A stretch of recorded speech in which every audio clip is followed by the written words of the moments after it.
Hello കൂട്ടുകാരെ, നമുക്കിന്നൊരു variety ഒരു ചിക്കൻ ഉണ്ടാക്കാം. വേറൊന്നുമല്ല, നമ്മൾ ഫുള്ളായിട്ട് ചിക്കൻ 4 പീസാക്കി എടുത്ത് നമ്മൾ എന്താ പറയുക, മല്ലിയിലയും പുതിനയും ഇട്ട് അത് പച്ച കളറ് ഒരു ചിക്കൻ ഉണ്ടാക്കുമ്പോൾ സവോളയൊന്നും ഇല്ലാതെ. അപ്പോൾ ഓക്കെ,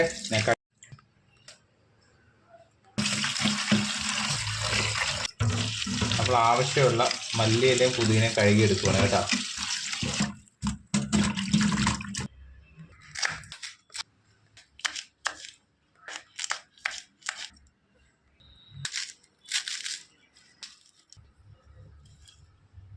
നമ്മൾ ആവശ്യമുള്ള പച്ചമുളക്, ഇഞ്ചി, വെളുത്തുള്ളി, മല്ലിയില, പുതിന ഇതെല്ലാം കൂടെ എടുത്ത് നമ്മൾ മിക്സിയിലെ ജാറിലിട്ട് അരയ്ക്കാൻ പോവുകയാണ്.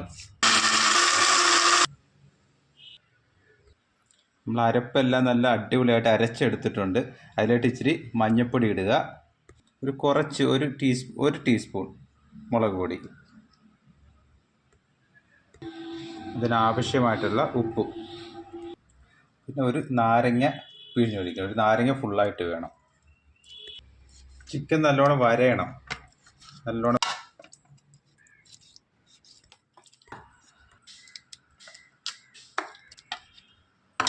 നമ്മൾ അരച്ചു വെച്ച മസാല എല്ലാം എടുത്ത് ചിക്കനിലോട്ടിട്ട് നല്ലോണം പുരട്ടിയെടുക്കുക കേട്ടോ. മസാല എല്ലാം നല്ലോണം പുരട്ടിയതിന് ശേഷം നമുക്കൊരു അരമണിക്കൂർ റെസ്റ്റ് ചെയ്യാൻ വെക്കാം. നമ്മൾ അതിന് ശേഷം കുക്കർ എടുത്ത് നമ്മൾ പുരട്ടി വെച്ചിരിക്കുന്ന ചിക്കൻ വെക്കാനും വേണ്ടിയാണ് കേട്ടോ. അതിനൊരു ഇച്ചിരി നുള്ള് എണ്ണ എടുത്ത് ഒരു ഇച്ചിരി വേപ്പില ഇട്ട് അതിൻ്റെ കൂട്ടത്തിൽ ഒരു നുള്ള് ഉലുവാപ്പൊടി. അരമണിക്കൂർ കഴിഞ്ഞ് റെസ്റ്റ് ചെയ്യാൻ വെച്ച ചിക്കൻ എടുത്ത് കുക്കറിൽ ഓരോ പീസായിട്ട് വെക്കുക.